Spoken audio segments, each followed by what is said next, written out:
Presiden Dejoya, keluarga besar Georgetown, hadirin sekalian, selamat siang. Oh yes.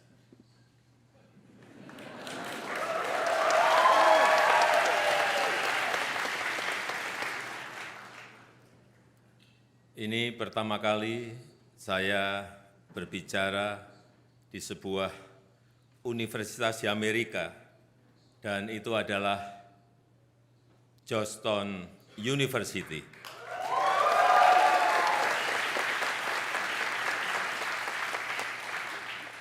Alasan saya ada dua. Yang pertama, karena ini adalah universitas bagus, top.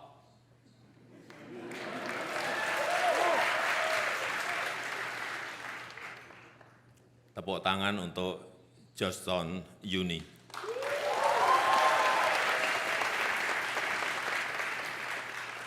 Yang kedua, karena Indonesia dan Georgetown akan menjalin kerjasama dan Georgetown akan membuka kampus di Indonesia tahun depan.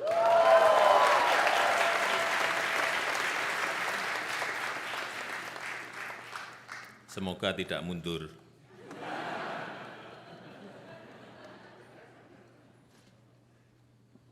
Pendidikan adalah salah satu prioritas Indonesia, karena di tahun 2030-an, Indonesia akan mengalami bonus demografi, sehingga kualitas sumber daya manusia menjadi faktor penentu. Saya harap nanti lulusan Georgetown Uni Indonesia juga kelak bisa menjadi presiden seperti Mr. Bill Clinton. Siang ini saya tidak akan berbagi tentang ilmu negosiasi, ilmu politik, apalagi aljabar, no. It's too complicated. Just leave it to the Georgetown lecturers. They already an expert. Today, I just want to share a story about Indonesia. Has anyone ever been to Indonesia?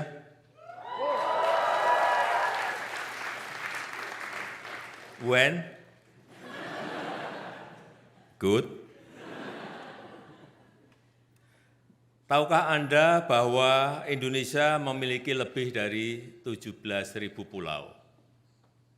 2/3 Indonesia adalah air, dan penduduk Indonesia sekarang ini hampir 300 juta. Indonesia memiliki 714 suku dan 1.100 lebih bahasa daerah. Dan sebagai negara demokrasi terbesar ketiga dunia, tahun depan Indonesia akan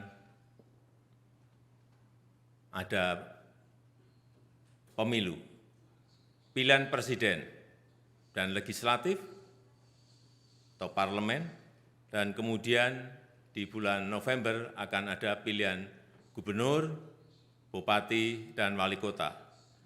Pilihan langsung oleh rakyat. Gubernur ada 38, bupati dan wali kota ada 514. Dan setelah itu juga ada pilihan kepala desa yang jumlahnya 74.800. Indonesia adalah negara yang dipersatukan oleh keberagaman.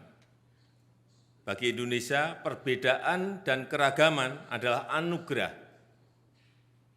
Dan dalam mengelola keberagamannya, Indonesia memiliki panduan, memiliki ideologi, yaitu Pancasila, Unity in Diversity, yang menginspirasi di setiap sendi-sendi kehidupan, termasuk kehidupan bernegara. Bagi Indonesia, kompetisi dan rivalitas adalah wajar. US and China competition, East and West competition, that is natural and normal. Adanya perbedaan adalah hal yang biasa, but most importantly, it must be managed well, agar tidak menimbulkan konflik terbuka yang dapat dipicu ketidakstabilan kawasan, sehingga yang namanya communication, room for dialogue, collaboration, cooperation itu menjadi kunci untuk mencapai stabilitas dan perdamaian, baik di kawasan maupun di dunia. Indonesia is always open to cooperate with any country dan tidak berpihak pada kekuatan manapun, kecuali pada perdamaian dan kemanusiaan.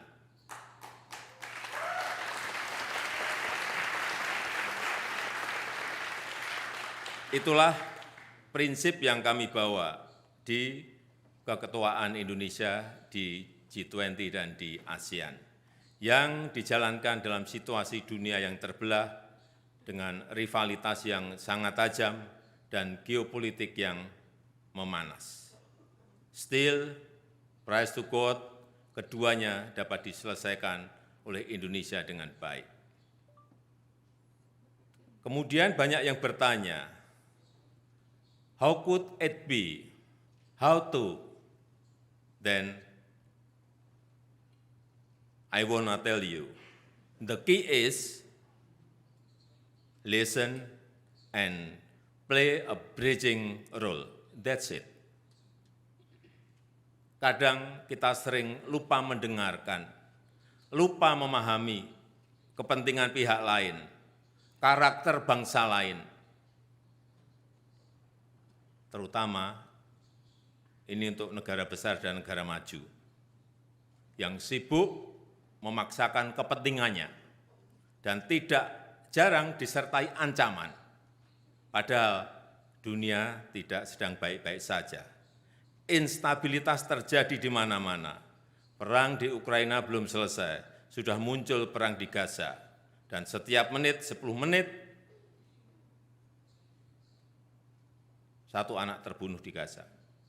Lebih dari 66% adalah korbannya adalah wanita dan anak-anak.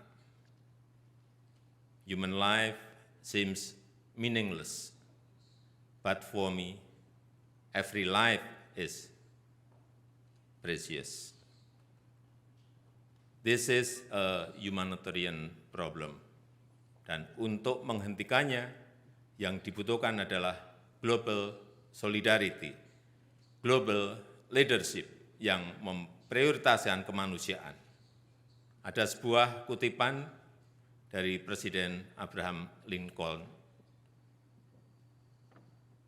you cannot escape the responsibility of tomorrow by evading it today. Kita semua memiliki tanggung jawab untuk menjaga perdamaian, dan kita harus tunaikan tanggung jawab ini sekarang juga. Terima kasih.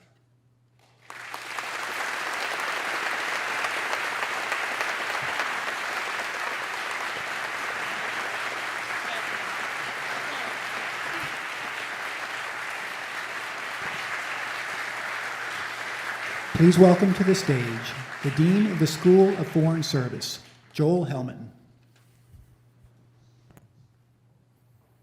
So on behalf of all of us here at Georgetown University, I want to warmly thank you, President Jokowi, for honoring us here with your visit on this historic trip to Washington, D.C. I now have the pleasure of asking you a few questions that were received in advance from members of our community. The first is, at this summit meeting that you're about to have with President Biden, they are going to be announcing the upgrading of Indonesia's relationship to a comprehensive strategic partnership. What is the importance of upgrading the U.S.-Indonesia relationship to a comprehensive strategic partnership? Iya. Amerika adalah negara besar dan pengaruhnya kepada negara manapun juga sangat besar. Ekspor Indonesia sekarang ini ke Amerika juga sangat besar. Oleh sebab itu, ruang harus dibuka lebar-lebar untuk memperkuat kerjasama. Ini terkait baik urusan perdagangan, urusan ekonomi, urusan investasi, urusan mineral kritis, dan juga transisi energi. Dan sebagai negara yang kaya akan mineral kritis dan potensi energi hijau, Indonesia dapat menjadi partner bagi Amerika Serikat karena Indonesia memiliki cadangan nikel yang terbesar di dunia, timah terbesar nomor 2 di dunia, dan juga energi hijau. Indonesia memiliki potensi 3.600 megawatt, sebuah potensi yang sangat besar yang nantinya itu bisa dipakai untuk memproduksi produk-produk hijau untuk ekonomi hijau yang bisa kita kembangkan bersama-sama antara Amerika dan Indonesia. Artinya, semua itu bisa dikembangkan dan berkontribusi bagi kebaikan Indonesia, Amerika, dan juga dunia. Saya rasa itu. Thank you.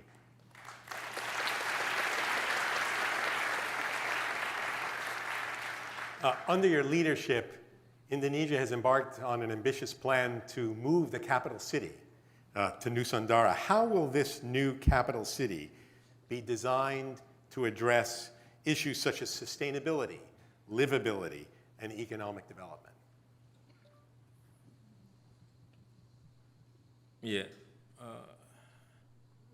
Nusantara New Capital City ini adalah konsepnya adalah Smart Forest City, kota modern yang ramah lingkungan.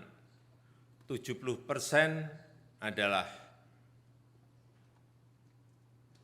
kawasan hijau, kawasan hutan yang sekarang ini monokultur, kemudian akan diperbaiki menjadi sebuah hutan yang heterogen, yang akan mendekati tropical rainforest, dan 80% akan menggunakan transportasi publik, kendaraan listrik, dan penghuninya 100% harus menggunakan kendaraan listrik, sehingga nanti akan menjadi kota yang betul-betul hijau, yang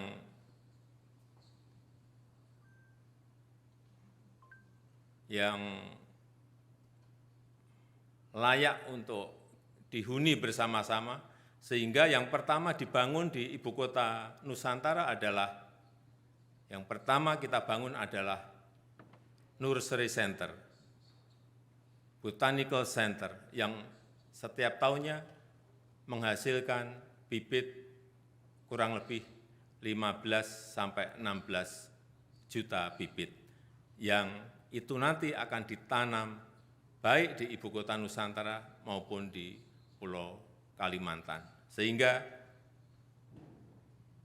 kawasan itu menjadi kawasan yang sangat hijau, dan juga pembangkit listriknya adalah energi hijau, baik dari solar panel maupun dari hydropower.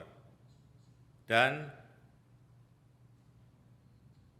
kita harapkan ini akan bisa kita huni, kita mulai huni nanti di Agustus 2024. Thank you.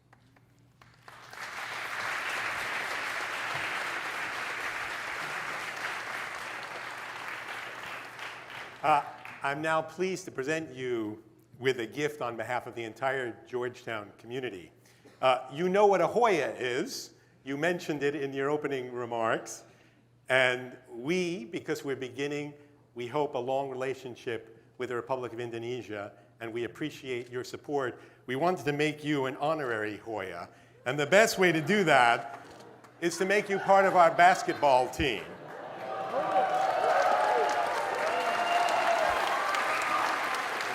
Terima kasih, Pak.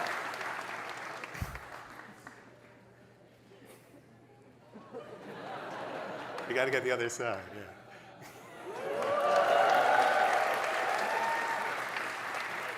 Terima kasih, Pak.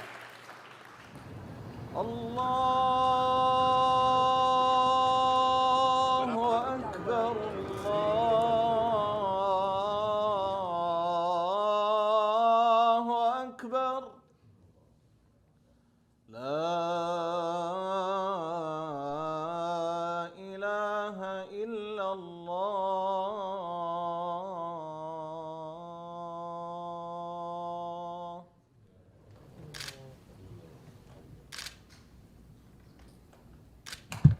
The concept of bayan, communication, the concept of ilm, knowledge, and when it happened, it became a historic event, enough to have the kind of message we give our students.